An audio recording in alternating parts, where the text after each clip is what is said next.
Welcome back. In case you're just joining us, this is still the press, and we're reaching you live from the nation's capital, Abuja. We've now been joined by our guest, Toba Owojaiye, who's a public affairs analyst. You're welcome to the studio this morning. It's good to have you join us. Thank you very much. Indeed. All right, viewers, be reminded our phone lines are now open for you to call in and join the conversation as we proceed this morning. All right, you're welcome once again, Engineer Toba. Thank you very much.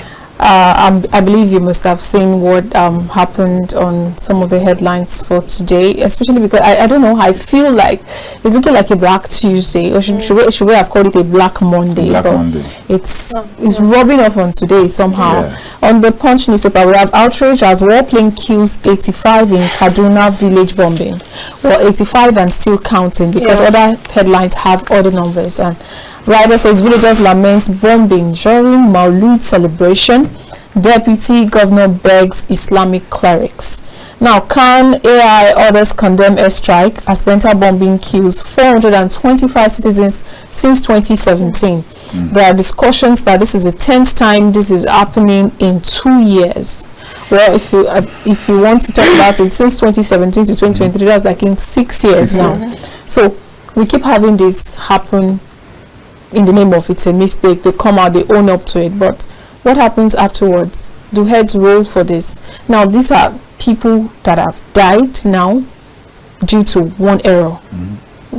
Shouldn't heads already be rolling? In fact, making it as public as possible that this is what is going to happen for this error that has happened. So in case of next time, everybody should come together when it comes to intelligence and all of that. I just want to get your thoughts on this error. Yeah, this is something that's happened too often, and it's very sad. For me, the casualty number is just too much. How do you mistakenly hit 85 people? There has to be ground intelligence. You can't just look at people from a plane or an helicopter and see people celebrating and assume they're terrorists. It doesn't work that way. It doesn't work that way. There has to be ground intel. The intelligence team is still moving too slowly. Where intelligence has not covered, military efforts should not go there. Because intelligence tells you they are here. They are having a meeting here. They are going in this direction. They are now all in one place, but there are 5 children around them. Should we wait for the kids to leave? Or this is intelligence. This is not a smart work. This is shoddy. This is and heads should roll. Okay, I know you've spoken about the place of intelligence, but let's consider the place where it's happened. Abuja, Kaduna, has been, I beg your pardon, a place where it's been said to be like a hub of insecurity over time because of what has been going on there in terms of banditry attacks and the likes. While you said intelligence is very important, do you think the action in the very first place as to the bomb being thrown could be excused perhaps because we've seen so many people over time, innocent people died as a result of bandit attack, Boko Haram and the likes. So do you think in a way, while they've admitted that yes, it's them, it's their fault, but it wasn't intentional, it wasn't what it seemed as though it's seeming like, could it be considered really that as a mistake? Okay, like in law, the law says it's better to let 99 thieves go free than to jail one innocent man. Absolutely. Is this clear? So it's better for 99 bandits to be walking free than for us to kill an innocent person celebrating. It's just there's no excuse for it. That you see 100 people celebrating and then you bomb them, not shoot, bomb them. In the name of an For heaven's sake, intelligence goes first. Intelligence, this is a basic military procedure. Intelligence first. You can never act without intelligence. Who are you seeing there? Do you have a phone bugged on one of the persons or 5 of the persons? Is this a group you have been tracking? These are the things that must be on ground. You can't, for heaven's sake. So if we now have a rally of another 1,000 people in one village, you now shoot at and throw a bomb at all of them? No, there must be profiling. There are also some of these conversations, even though part of the report states that during the rescue operation there was another one that even killed more scores of people. But now there are conversations of how these supposed terrorists should be apprehended. Away from just throwing bombs at them and killing them away. There are conversations around using the carrot and stick approach. I believe that if some of these other measures are actually being put in place, we won't be having casualties of even the innocent people. And like you said, that the law would rather allow 99% criminals go scot-free than have one innocent person get jailed. So what about some of these other measures? Because if you look at it, if something has happened one too many times, it is expected that you will come to the drawing table and decide on the best measure to put in place to, save the situation. But you keep doing the same thing over and over again, and you keep getting this kind of casualties of innocent lives, and you keep coming out to apologize, or I don't know what to say, because now when I read some of these stories, I saw that I read some that stated that they had buried 94 people as of yesterday. You can't apologize for killing 94 people. I'm sorry. That apology doesn't cut it for killing. But I can tell you the first military attempt, why a lot of it backfired and they decided to use air raids. But if I've said before, use air raids, you have to gather intelligence still. Because you go to a community, you point out, the community people point out 20 bandits that are there. Now you go there, arrest 20 bandits. You carry these 20 bandits to a prison cell or a detention point, and in 5 days they are out. Exactly. And then they go back to their crew and tell them the people who informed on them, and they now go back to those villages and kill them. Sometimes they now also track the military men who arrested them and go and kill their families. Are you understanding where this problem comes from? So the military guys is like, so I arrest this guy, risk my life to arrest him, and then 2 weeks later he's back on the street looking for how to kill me or my family. So they prefer, let's finish them once and for all. But you see, it's wrong. It's wrong. They need to tidy up the legal aspect. If we need to move our laws a bit, America has a place where they're able to try and hold on to terrorists longer than the American law holds in Guatemala, if I'm right. So they take them there, sometimes they keep them for longer. If we need to adjust our laws, that if somebody is caught in a terrorist act, he cannot be released on bail within this period of time, so we can do some intelligence. And then you now get this number of people, and then a few months later, I'm coming, they are now part of the military. They have now been repented Boko Harams, and they are now supposed to... They were discussing with, of course, the Chuku, and he was saying something about their rights, like, because you cannot really... You can't convict them until they've been proven. Yes. They are suspects. Yes. So you can't hold the suspects beyond their will for more than 24 hours. So that's the reason why they end up, granting them bail. And this is what we are saying. It will still lead us... You see, a law was fixed by people within a time frame in which it worked for them. Okay, so you think there should be a reform in our laws? Yes, and I'm clear about it. There's a civil case, there's a criminal case, there's a terrorist case. These are not the same things. A civil case, yes, let him come out in 24 hours, I don't care. A criminal case, they should hold on to the person for some days. But a terrorist case is a completely different ball game. This person this is a civil case. This is a thief. This one is planning to kill us. This must be different and must be looked at differently so that the soldiers, the communities can rest. I'm telling you, communities cannot point out a terrorist to you. They will not. Because immediately they do that, 5 days later, that person is out and is back to them.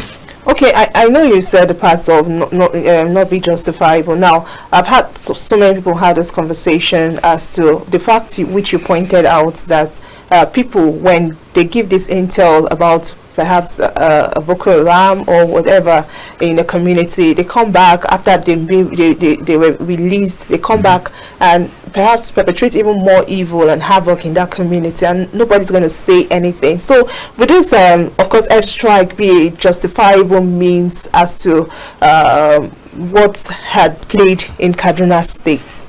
Yeah, I'm saying that is part of what led to what played out.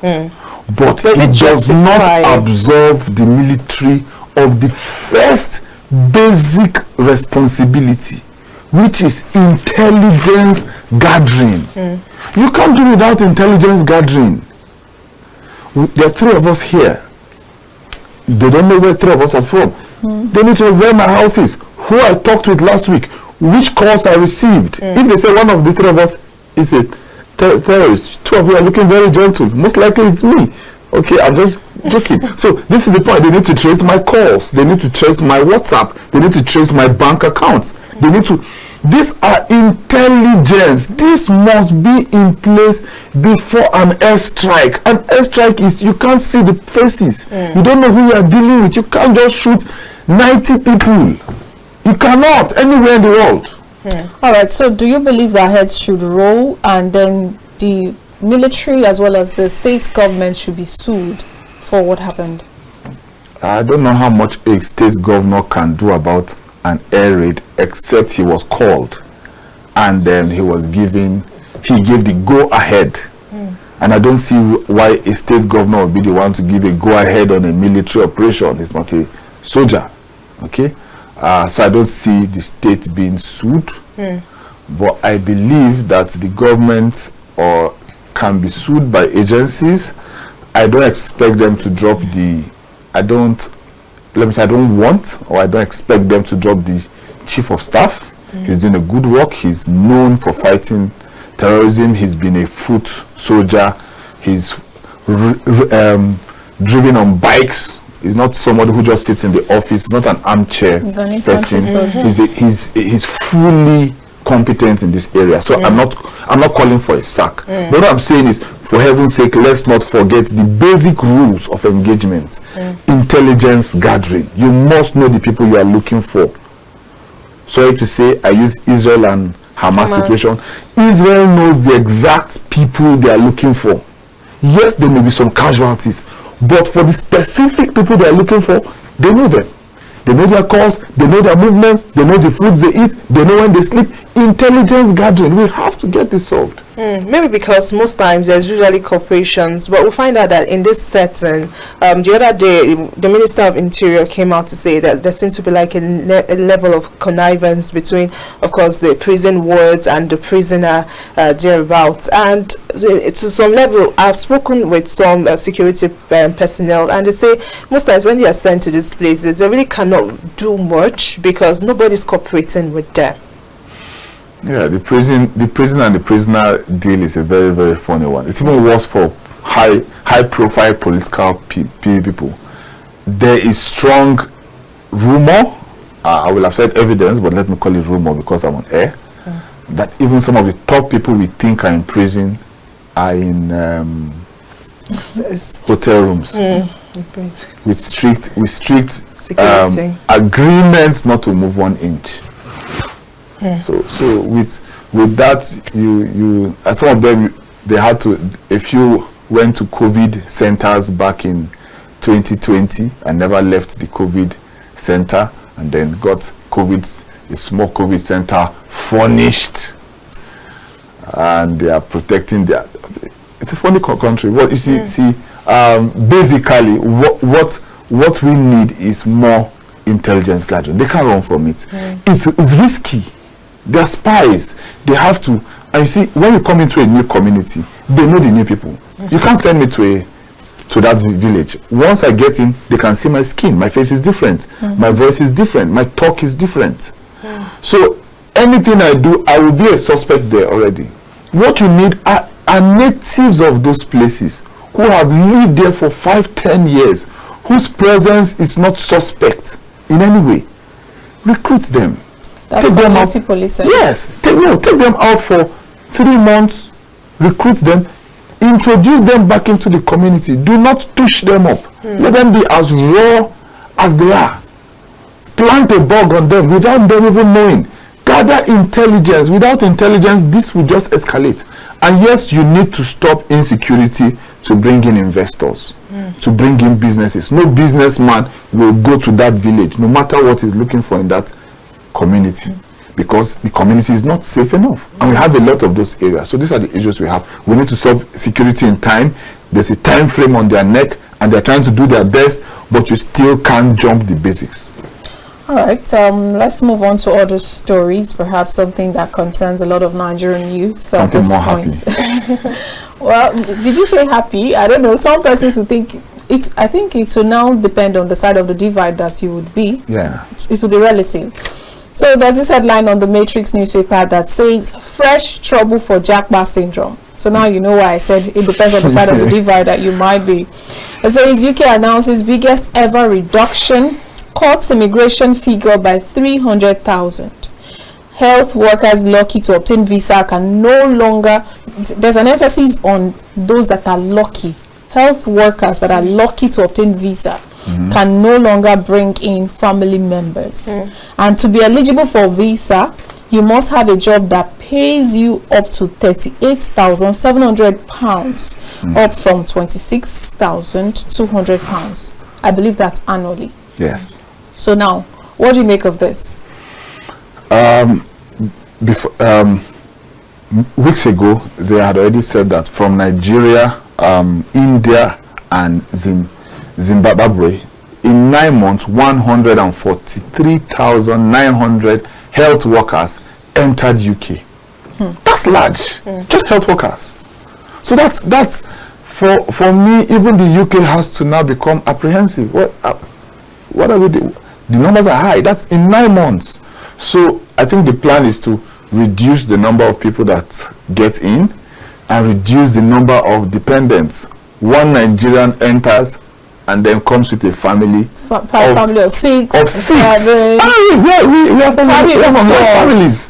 So, and you can't stop it because there's a law backing it. If you don't change the law, you can't change anything. So you bring one person, and that one person brings 6 people, and once those 6 people become naturals, they now bring others, and it's a crazy chain. So they're trying to keep the numbers down. I understand with them. More Nigerians have started going to Australia because Australia has not toughened their own laws. Australia is the new UK now. So between now and 1 year, you'll see over 1 million Nigerians, in my opinion, enter Australia.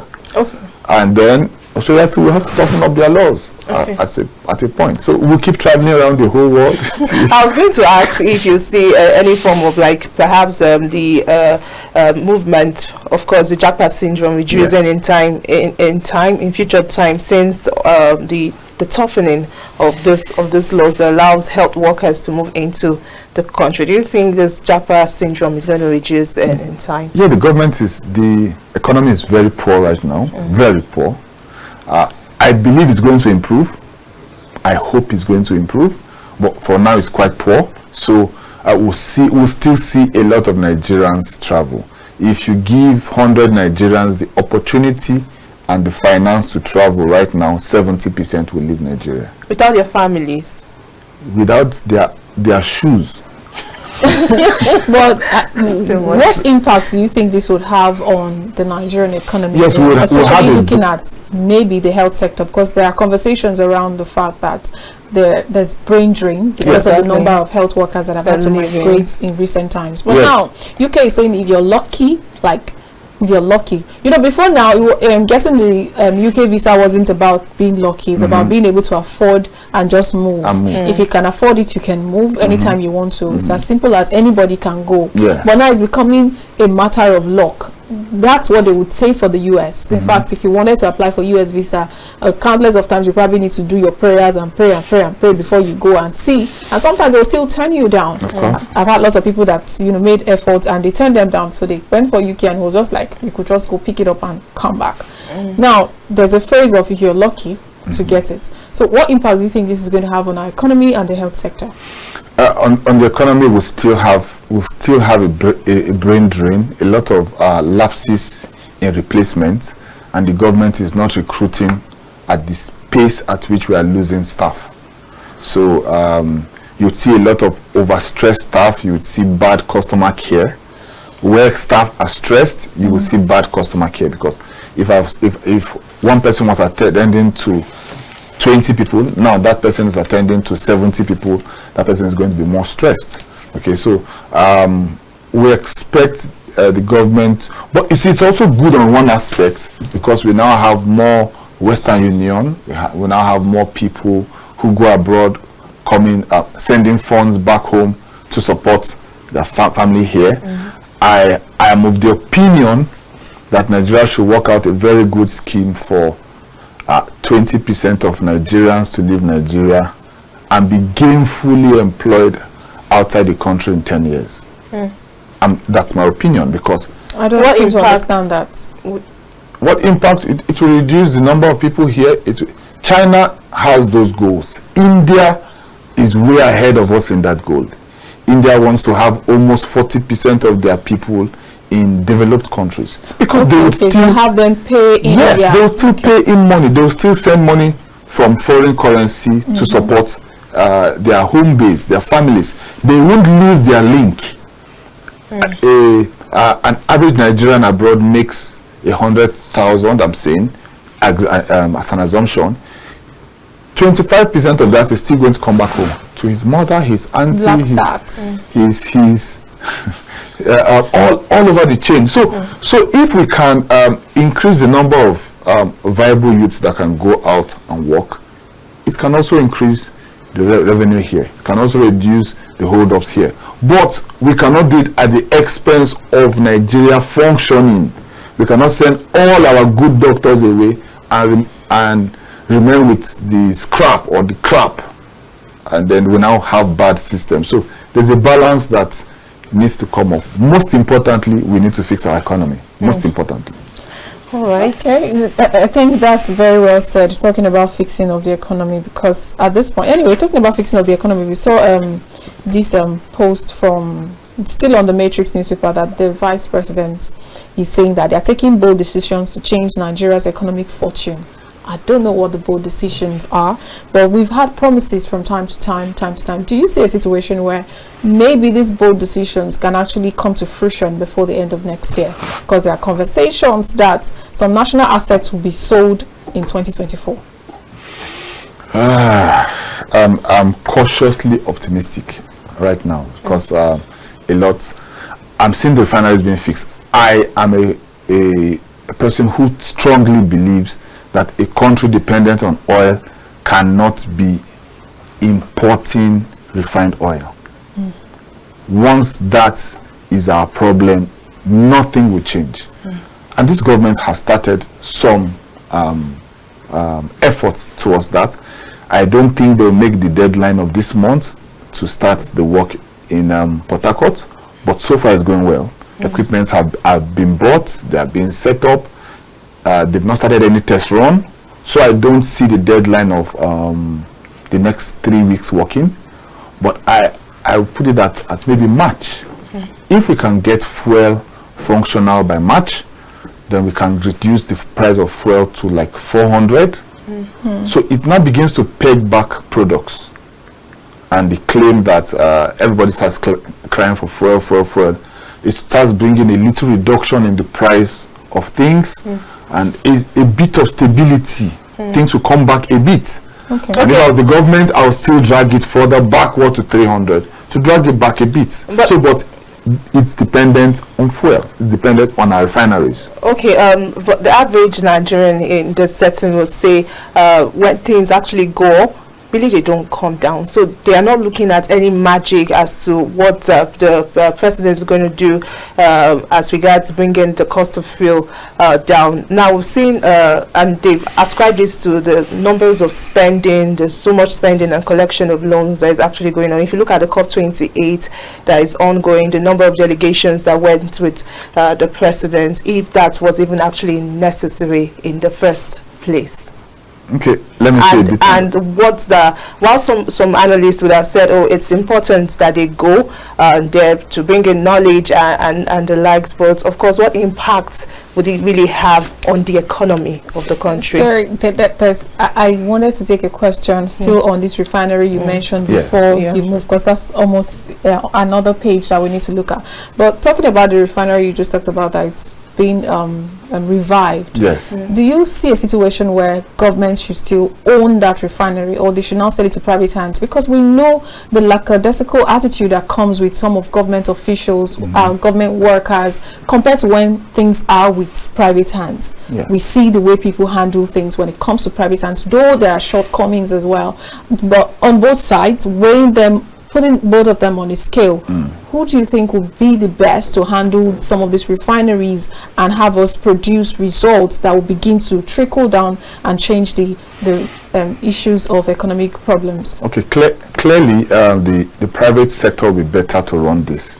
Okay, but you need to also factor in the fact that while we thought Dangote would be up and functioning by May, because he got the last president to commission an uncompleted refinery. You can't sue a private organization for doing that. He has not broken any Nigerian law by commissioning an uncompleted refinery. But it had made the government begin to bank on that refinery working. And if it had worked by now, we won't be saying what we're saying. BOA is also building one in Cross River. So we would see a lot of refineries pop up. That is what we need to see. Whether by the private sector, by the government, let's fix our refineries. That's the most important part.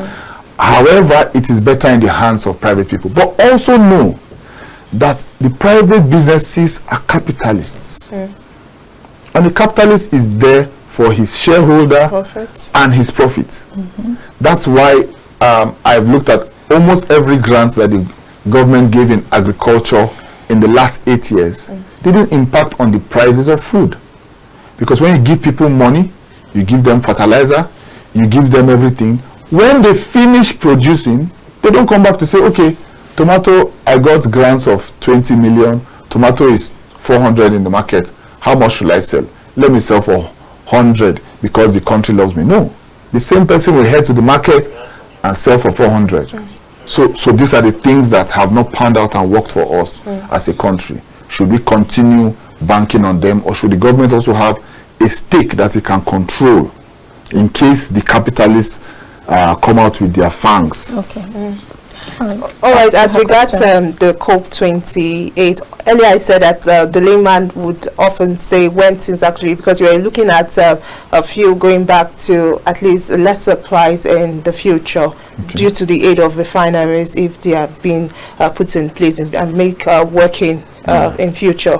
But then the layman would say when things actually go up, they don't come down. And just opposing it with, of course, the number of spendings this government is doing, and of course the borrowing and the loans thereabouts.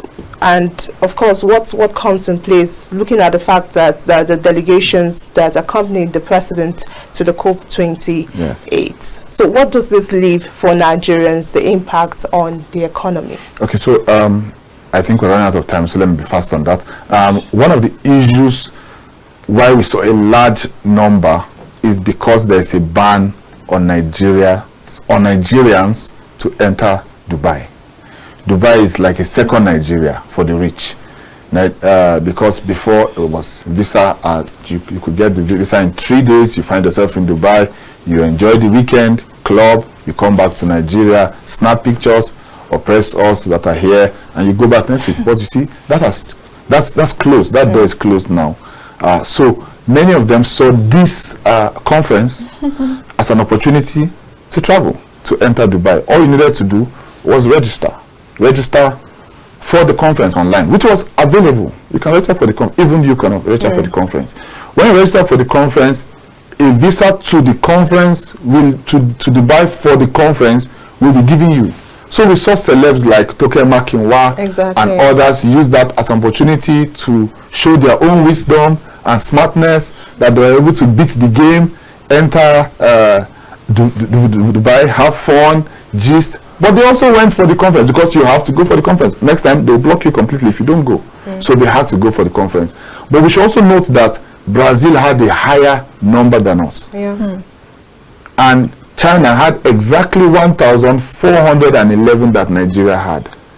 And Nigeria now says our number was actually 422. The rest came on their own. Is that in filling of forms, they asked them for their country of origin and they wrote Nigeria.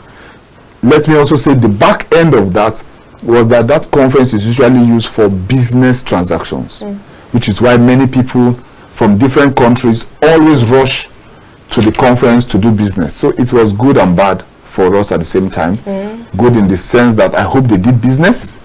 If they didn't do business, then we gained nothing. So. No, but we saw conversations. We saw the president having other business conversations. And, you know, it's all about business, really. To be honest, that event is usually a front for back-end business, which is why I told you that China went with 1,411 people. Brazil, producing countries, go to those meetings to strike deals and do business in many halls and many other parts of the events, and then come back. It's just very funny, but it's good to always clear the air, because the headlines yesterday especially was that the president has turned COP28 to Owambe parties, where he would take literally 1,400 and something delegates along with him for the conference. But anyway, the presidency came out to speak that not everybody was actually sponsored by the federal government's coffers. But the opposition now is saying that they need to probe the ESTER codes of the officials. What do you make of that? Okay, I've seen some of the lists. Most of the ministries by the government, you'd see number 6. You see 6. You see a lot of 666. Why? Because the president believes in inclusion. If this ministry is going, one person from each geopolitical zone must be there. So you don't say the president only carried another Yoruba man. 6 people from 6 geopolitical zones were present for most ministries, so that you carry people along. It's beyond just business, it's inclusion. So that's part of what pushed the numbers up. Instead of one person going for a ministry, you now have a whole Nigeria, 6 people going. So that pushes the numbers up. For me, it was not well managed. They are doing reactional managing of affairs. No, put this information in front. Don't wait for us to find this information, then start dragging it. Then after we drag it, you now bring an explanation. No. But I think we Nigerians we probably don't dig too much before we start raising concerns and screaming everywhere. We don't dig too much. We just see this and we fly with it, and it becomes the trend. Yes, but the government should be in front of it. We are headed for this, we are going for this conference, and this is this, and this number of delegates we are doing, and it's not just for this, it's also for business and for this, and we're going with different stakeholders, and not everybody there are sponsored by the government. Communication. Spell it out. Put it out. Let's talk about the impacts that this would have on Nigeria as a whole. This COP28, what impact do you think it will have on us? The most important impact we hope is for the ban on Nigeria to be lifted, so that Nigerians can travel to Dubai, do business, come back, move around. I believe you see some good carbon deals. Yes. I know 2 people who were in Nigeria who tried to see the minister. His office was too busy, but they went to Dubai. He was less busy, and he saw 2 of them. So there are people who went for the conference for business. Let's not forget that. Maybe one of these days I'll bring one of them to come and speak on your TV station. Thank you very much, Mr. Toba Owojaiye. But now let's move on to our social media segment, because of course your opinion would also be needed on this one. So there's this video that was trending on social media yesterday. This Owambe thing or no Owambe, but let me just read the caption before. This says the entrance of the Iyaloja General of Nigeria, the Queen of Nigeria, the first daughter of Nigeria, to a wedding in Abuja. The Tinubu clan is turning Nigeria to their banana monarchy. What a sordid state of affairs in today's Nigeria. If you can bear to watch this, please do. Well, we'll have the video play now. Afterwards, we then proceed to comment. Just listen attentively to what the MC says. Distinguished personalities, ladies and gentlemen, we have the most special guest of honor, a role model, the first daughter of the Federation, the Iyaloja General of Lagos, Queen Mama, the beautiful, most beautiful Queen of Nigeria. Please, let's put hands together to welcome her with love. Ranku the first daughter of the Federation. Ita ce babbar baƙuwanmu a wannan lokaci. Ta shigo tare da tawagar ta gaba daya. The Iyaloja General of Lagos, the Iyaloja General of Nigeria. Together with her entourage, we are most welcoming you to this very special day. Exchanging pleasantries with the wife of the DGDSS, Haja Aisha Yusuf. And at this very moment, she's going to exchange pleasantries with Her Excellency Haja Fatima Abdulaziz Yari, wife of distinguished Senator Abdulaziz Yari, the former governor of Zamfara State. Thank you very much. Queen, you look extremely beautiful. All right, please, can we have the bride? We appreciate your presence this evening. Thank you. This is absolutely funny. Well, I'm sure you the coming in music was just something else. You know that song Sholowo, do you have money?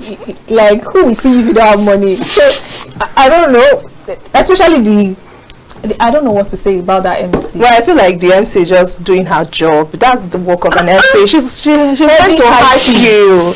Okay, and she did the job very well. In fact, I think you should employ her in case you have any occasion. It's from my feel of the event, it's a northern event. Because the MC is a northern woman. Exactly. The people I see in the audience are northern people. So the north and the southwest are party people. Yes, as much as they believe you are suffering, they believe you must be enjoying while you are suffering. So if she calls her the Queen of Nigeria, doesn't mean that is an official position that she has. But of course, you need to understand, if people see it and feel bad, you need to understand with them. First of all, the country is in a bad economic state. I always use this example. If I am fasting and two of you are eating, I will feel offended to sit here and watch two of you eat. Not because there's anything wrong with two of you eating, it's because right now I am fasting. So that affects. People see that and think, this was just spending money and living large. If you had your own money, but a comment here was saying like, but she did not ask for them to welcome her in like that now. Like, I've not killed anybody. Another thing that's surprising me is that if some other person's coming more grandly than she did, like we've seen some other persons who come in with dramatic entrances for events, but they don't trend this much. Is it because we are still dragging the issue of Owambe at COP28? Or because we're still dragging the father for Owambe for COP28, according to some of the headlines, that the father packed Nigerians. It has turned COP28 to an Owambe party and packed Nigerians in that numbers. So now the conversation is now wrapped around the entire family. So eyes are pegged on them, and because I don't understand. Somebody said Queen of Nigeria. Okay, how? But she didn't call herself Queen of Nigeria. Exactly. Let me tell you what's going on. It's exactly what I've explained. Yes. The government has told Nigerians to bear with the country, but the country is not seeing the elites bear with the country. That's what all of this is about. That bear with us, but let all the senators get a new jeep. Bear with us. All right. So those are the issues that we've been asked to leave the stage already. All right, thank you very much, Engineer Toba Owojaiye. We really appreciate you for your time today. Thank you very much. All right, viewers, that's what draw the curtains on today's show. We'll see you again tomorrow. I am Olamide Alhassan. Well, I am Victoria Agbi. See you later. Bye.